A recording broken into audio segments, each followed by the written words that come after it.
Assalamualaikum warahmatullahi wabarakatuh. Di sini saya akan mempresentasikan hasil kerja kelompok saya mengenai halal bihalal dan kupatan. Sebelum itu, perkenalkan, nama saya Naila Febriana Putri dari kelompok 5, nomor absen 23, kelas 9E. Yang pertama adalah halal bihalal. Usai melaksanakan puasa Ramadan, umat muslim di Indonesia mempunyai tradisi unik yang tidak dimiliki negara-negara lain. Ya, tradisi itu bernama halal bihalal. Dalam pelaksanaannya, halal bihalal biasanya diisi dengan kegiatan yang positif seperti berkunjung ke rumah kerabat, silaturahmi, ajang maaf-maafan, hingga makan bersama. Secara umum, halal bihalal dimaksudkan sebagai acara silaturahmi yang dilaksanakan setelah menunaikan ibadah puasa Ramadan. Dengan kegiatan ini, inti saling bermaaf-maafan satu sama lain. Meski mempunyai nama khas Arab, namun halal bihalal merupakan tradisi otentik Nusantara dan tidak diturunkan oleh negara di belahan bumi lain. Kehadiran halal bihalal juga tidak disebutkan secara eksplisit oleh Al-Quran maupun hadis. Namun, bukan berarti halal bihalal termasuk ajaran Islam yang ilegal. Dalam penamaan istilah halal bihalal memang tidak ada dasar yang jelas. Akan tetapi, nilai-nilai ajaran dan praktik dalam halal bihalal memiliki dasar hukum yang kuat dalam Al-Quran dan hadis. Dalam sebuah hadis yang diriwayatkan oleh Al-Bukhari, Rasulullah bersabda, "Barang siapa melakukan kezaliman kepada saudaranya, hendaklah meminta dihalalkan atau dimaafkan darinya. Karena di sana, di akhirat, tidak ada lagi perhitungan dinar dan dirham sebelum kebaikannya diberikan kepada saudaranya, dan jika ia tidak punya kebaikan lagi, maka keburukan saudaranya itu akan diambil dan diberikan padanya." Hadis riwayat Al-Bukhari. Lalu pertanyaannya, siapakah sebenarnya yang menciptakan tradisi ini? Bagaimana sejarah kelahirannya? Belum ada riwayat secara sahih menceritakan siapa pencetus tradisi halal bihalal ini.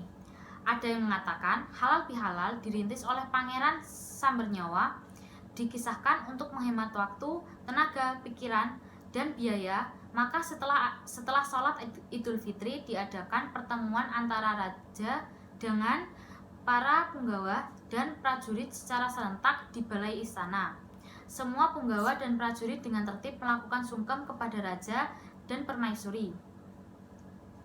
Sebagian versi menyebutkan halal bihalal merupakan tradisi yang dibuat oleh Kiai Wahab Hasbullah dengan Bung Karno ketika Indonesia mengalami masa disintegrasi pada 1984, di mana terjadi pemberontakan oleh kelompok DITII hingga PKI yang melibatkan berbagai tokoh politik. Khawatir akan terjadinya perpecahan bangsa, Bung Karno mengundang Ki Wahab Hasbullah untuk menyelesaikan ketegangan ini. Lalu Kiai Wahab mengusulkan agar diadakan silaturahmi dan maaf-maafan. Usulan itu pun diterima Bung Karno. Namun harus ada perubahan nama. Akhirnya tercetuslah nama halal bihalal. Menjaga tradisi.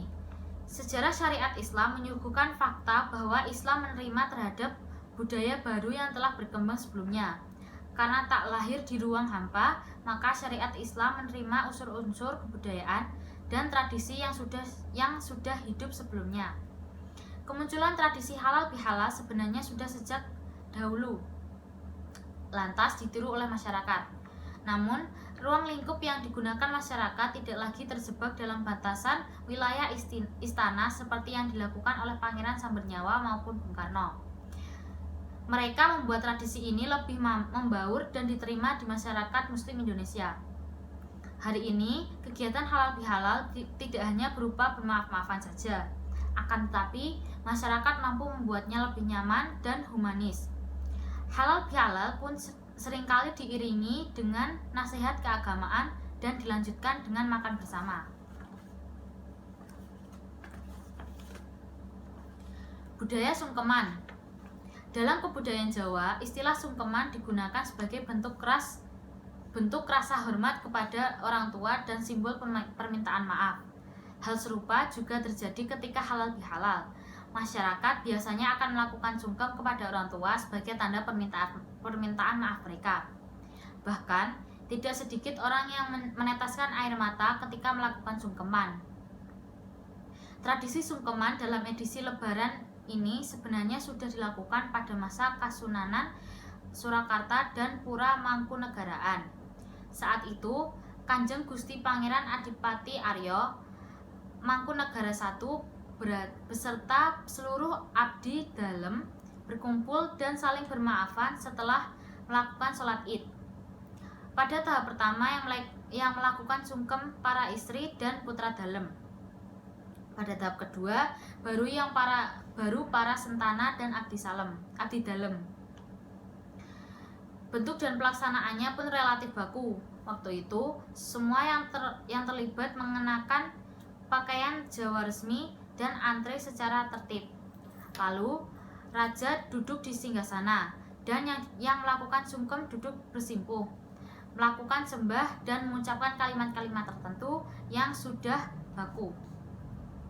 Hingga saat ini pun budaya sungkeman masih menjadi tradisi halal bihalal yang tidak boleh ditinggalkan. Yang kedua adalah kupatan. Di seluruh Nusantara memiliki bermacam-macam cara dalam menyemarakkan Hari Raya Idul Fitri. Di Pulau Jawa terdapat tradisi kupatan yang merupakan hasil dari pemikiran para wali songo dalam menyebarkan dakwah Islam melalui budaya. Tradisi ini biasanya dilakukan seminggu setelah Idul Fitri. Biasanya masyarakat desa berkumpul di suatu tempat seperti masjid atau musola untuk melakukan selamatan, dan seluruh warga membawa hidangan yang didominasi dengan ketupat. Kupat merupakan makanan yang terbuat dari beras yang dibungkus dengan selongsong dari anyaman daun kelapa yang masih muda atau janur. Masyarakat desa biasanya membuat sendiri anyaman tersebut lalu diisi dengan beras yang telah direndam air. Selanjutnya, kupat tersebut direbus berjam-jam hingga matang. Makanan ini biasanya disajikan bersama sayur pelengkap seperti opor ayam dan lainnya. Ketupat sudah menjadi maskot makanan khas Lebaran. Namun, dalam tradisi Jawa, makanan ini bukan hanya sajian pada hari kemenangan, tetapi makna filosofis yang mendalam dalam tradisi Jawa. Menurut ahli, seorang budayawan yang bernama Zastro Al-Ngatawi menegaskan bahwa tradisi ini merupakan bentuk dari sublimasi dari ajaran Islam dalam tradisi masyarakat Nusantara. Hal ini merupakan cara wali songo untuk mengenalkan ajaran Islam mengenai cara bersyukur kepada Allah SWT, bersedekah dan saling menjalin silaturahmi. Oleh para wali songo, tradisi membuat kupat ini dijadikan media untuk menyebarkan syiar agama. Dalam tradisi tersebut diadakan upacara yang perlengkapannya menggunakan ketan, kolak, apem yang diberi wadah pisang yang dibentuk sedemikian rupa yang disebut takir. Setiap bagian dari upacara tersebut memiliki makna filosofis yang merupakan dasar dari ajaran agama. Ketan sendiri merupakan pelambangan yang diambil dari kata khatam atau selesai, melakukan ibadah. Takir dari kata zikir, dan apem dari kata afwan yang berarti ampunan dari dosa. Untuk nama kupat sendiri merupakan singkatan dari ngaku lepat atau mengakui kesalahan, yang menjadi simbol untuk saling memaafkan. Ketupat atau kupat sendiri memiliki banyak makna sebagaimana yang telah diketahui oleh masyarakat Jawa. Kupat diartikan sebagai laku papat yang menjadi simbol dari empat segi dari ketupat. Laku papat yaitu 4 tindakan yang terdiri dari luberan, leburan, dan laburan. Maksud dari 4 tindakan tersebut antara lain: pertama, lebaran, yaitu suatu tindakan yang berarti telah selesai yang diambil dari kata lebar. Selesai dalam menjalani ibadah puasa dan diperbolehkan untuk menikmati makanan. Kedua, luberan, berarti meluber. melimpah yang menyimbolkan agar melakukan sedekah dengan ikhlas bagaikan air yang berlimpah meluber dari wadahnya. Oleh karena itu, tradisi membagikan sedekah di Hari Raya Idul Fitri menjadi kebiasaan umat Islam di Indonesia. Ketiga, leburan berarti lebur atau habis. Maksudnya agar saling memaafkan dosa-dosa yang telah dilakukan, sehingga segala kesalahan yang telah dilakukan menjadi suci bagi anak yang baru lahir. Keempat, laburan berarti bersih putih, berasal dari kata labur atau kapur. Harapan setelah melakukan leburan agar selalu menjaga kebersihan hati yang suci. Manusia dituntut agar selalu menjaga perilaku dan jangan mengotori hati yang telah suci. Itulah cara yang dilakukan oleh para wali songo dalam mendakwahkan ajaran Islam yang ramah tanpa marah, apalagi mengatakan bid'ah, sehingga masyarakat Nusantara tidak terasa terusik dengan adanya agama Islam, sehingga mau menerima ajaran Islam yang saat ini menjadi agama mayoritas di bumi Nusantara.